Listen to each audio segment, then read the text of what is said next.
Hi, I'm Jay DeGuire here at AWS reInvent Show. There's a lot going on at the show this year. Today, I'm joined by Harry Wang, Vice President of Growth and New Ventures at Sonar. Harry, really good to talk with you today. Thank you for having me, Jim.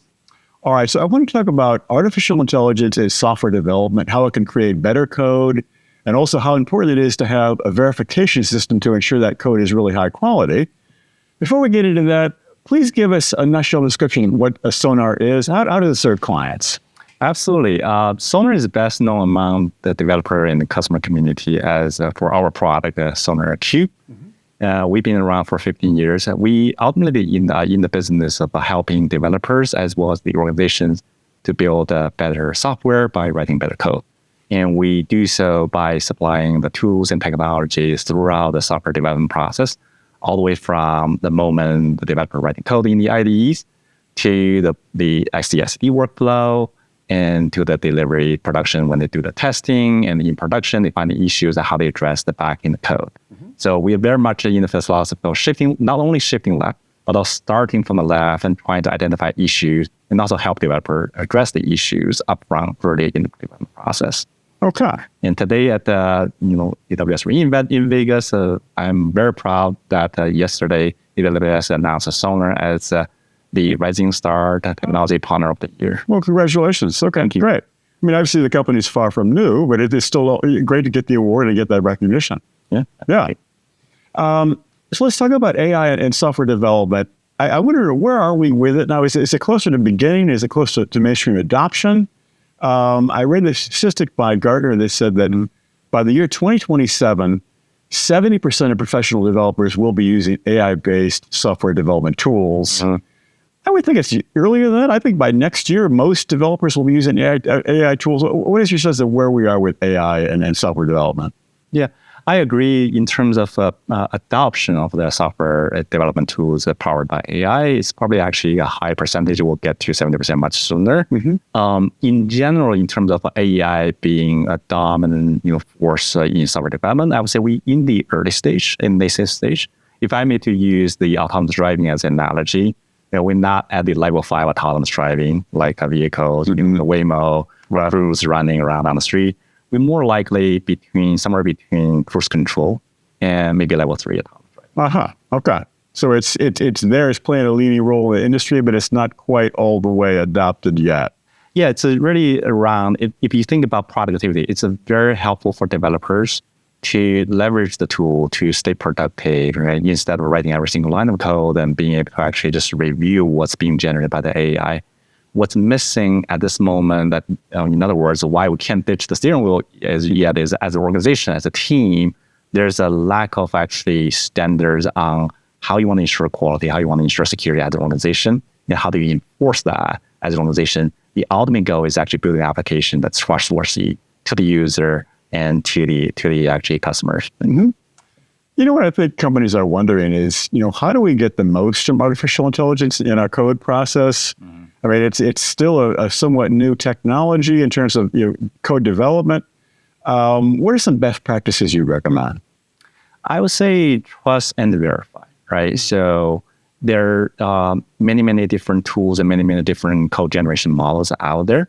In general, in my personal experience, when I'm trying out a different one, it's actually pretty powerful. I came from engineering background myself. I haven't coded for production for a long time. I found it very helpful for me to just use those tools and start actually, building hobby applications and on the fly. They work in general. It's so that's the trust part, right? But the verify is really actually there's a higher bar as an organization when you build professional business enterprise ready type of applications, whether it's about actually security standards or you want to make sure the application you build is actually predictable and trustworthy. That element is really something you still want to have a human being in control. That human can be the developer themselves for the chunk of code they actually monitoring and writing, but also could be the organization, that's the CISOs, that's the CIOs, or the VP of engineering need to set a policy. So trust and verify right now is at this stage for the AI adoption in software development is it's best practice. So really all code needs to be reviewed. It makes perfect sense. It needs to be created either by AI or by human. Everything must be reviewed before it goes out the door. until we have a higher degree of confidence on the code and the application being generated by application, I would say yes, they actually get to the heart of accountability. Who is accountable for what's being written and what's a deliverable? Right now, it's actually human. We have some reporting from customers about the outages, the global outages for a major organization, and that when they trying to discover what's going on, it was for one line of code checked in by a particular developer. But when the customer actually, start inspecting what's going on, the developer say, "Oh, that's not my code. It's AI generated." Okay. So there is a confusion about who is accountable, and software engineers, especially junior engineers, may let their guard down given that the increasing higher quality that AI is actually generating. So that accountability right now is actually, I think, one of the hot button issues within organizations as they start rolling out from AI tools from just a concept to the actually much wider production. I think on that note, there is a sense among some people like, oh, AI is going to create it. It must be perfect. But that's really not true. Not yet. Yeah. I'm an optimist. I think that we will get there one day. It will be a journey. Yeah. Well, let's talk about the Sonar products. There's an on-premise product, there's a SaaS product, there's an IDE product. Yeah. What's important for people to know? We meet where our users are, and we have a lot of customers in the banking sectors, in the regulated space, the governments, the federal governments. The on-prem deployment is the most assured deployment model in terms of making sure the code stay on-premise within the walled garden, air gap in many cases. And then for developers, the individual developers, they work in the IDEs all day long, right? So being able to deliver the SonarQube capability within the IDE is the most natural interface. And then we have enterprise customers who prefer they have a cloud-first strategy as an organization, and they will want to get started with analyzing the code and detecting issues right out there within minutes, and seamless integration with a GitHub or the other DevOps platforms. So we're providing the best experience regardless of where you work. So the tools integrate with other environments. Absolutely. We integrate with the most popular IDEs out there, VS Code, IntelliJ, et cetera, but also most of the CI/CD workflow. Well, let's look to the future. I think people get excited about that. They want to know where it's going and how they can get ready now. When you look to the future of AI and software development, what do you see? And then do you see any new products from Sonar, perhaps?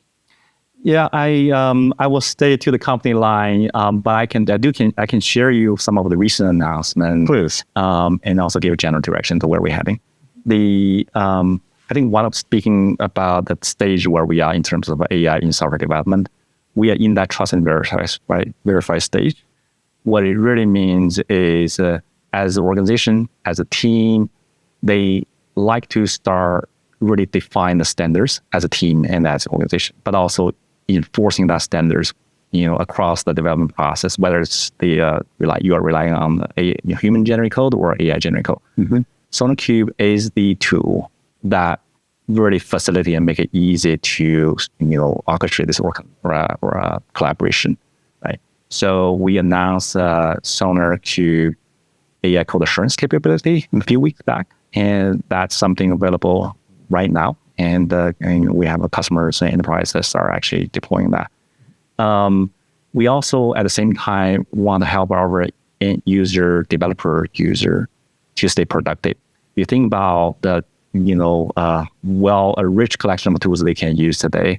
It's all about how do we make AI capability right in the interface, right in the product surface they're using. We have 7 million developers out there using SonarQube, and we're making an AI code fix suggestion capability recently in SonarQube. So right at the moment where we surface the issue to the developers, with a click of a button, they can actually see the suggestion on how to fix it.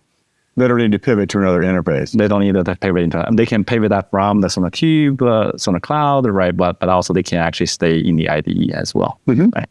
So these are the recent capability we announced. Going forward, as we as a community move from the early stage of AI adoption to maybe the autonomous driving adoption, we are very much excited about this agentic AI world. Right? Yeah. So I think as a company, we are adapting to how software is built, and there will be a growing population of a developer out there. Some of them may actually coming traditionally from more of a business user perspective, and we want to be relevant and stay issues of confirmation to help them. You know, the agentic AI space is really interesting. I would think in terms of writing the code for that, it's going to be far more sophisticated code because the agentic AI applications can do more than just a simple bot. Right. That seems like it ups the importance of verification and oversight because that code is going to be some complicated code. Yeah. So you really have to make sure it's verified. Mm-hmm. Yeah, absolutely. I think it's there are two layers to that agentic software development world. One is really there's a need for centralized gatekeeping in terms of the testing the applications from a performance testing, from a functionality testing perspective. And there's also a degree of how the different agents, potentially from different vendors, from different sources, should talk to each other and collaborate each other, right? So we as an industry don't yet have a framework or a platform or standard and protocols on how the agents talk to each other. Right. Yeah. So I think it's an open question for everyone participating in the space. What that should look like and how, given the AWS event, we have a lot of partners going on and we have a conversation about how we all each other see that future and how we can work together towards that future. Mm-hmm. The other thing I find really interesting about Sonar is that it's actually overseeing human code and AI created code. So it's like it's really policing or verifying two different code bodies. And can you talk about that a little? What does that mean for the system? Is it particularly challenging, or is this part of what it does, or is there more mistakes found, or what? I don't want to put one down necessarily, but is there one that's more difficult? Not necessarily. I think the fundamentally AI generated code also came from the same, the source code that's available, written by humans and trained through the models, right? And represented and predicted through the AI model, right? So from in terms of detecting the issue, in terms of the nature of the issue being surfaced in AI or by the human developer, we find it's actually very similar. There's volume is certainly picking up with all the AI agents out there. Right. But in terms of really just detecting the issues, the same technology we have been tried and true is very efficient. What is really interesting is really this notion, the accountability we talked about earlier, and how you really start helping the individual stakeholders within the team, within the organization, start orchestrating and start developing the common standards, and then putting that in place has been a challenge, right? So we traditionally, as Sonar Cube, as the owner of the Sonar Cube product, has been widely adopted at a project level, at a team level, and then with the agentic AI, with the Gen AI in software development, we're seeing more and more corporate-wide adoption. And this speaks to the need for a company want to define common standards, and we were happy to be in that center of that. That journey. Great. Harry, I think you said it. It's a lot of good stuff, and I hope we get a chance to speak again sometime. My pleasure, and looking forward to it. Thank you. Yeah, thank you.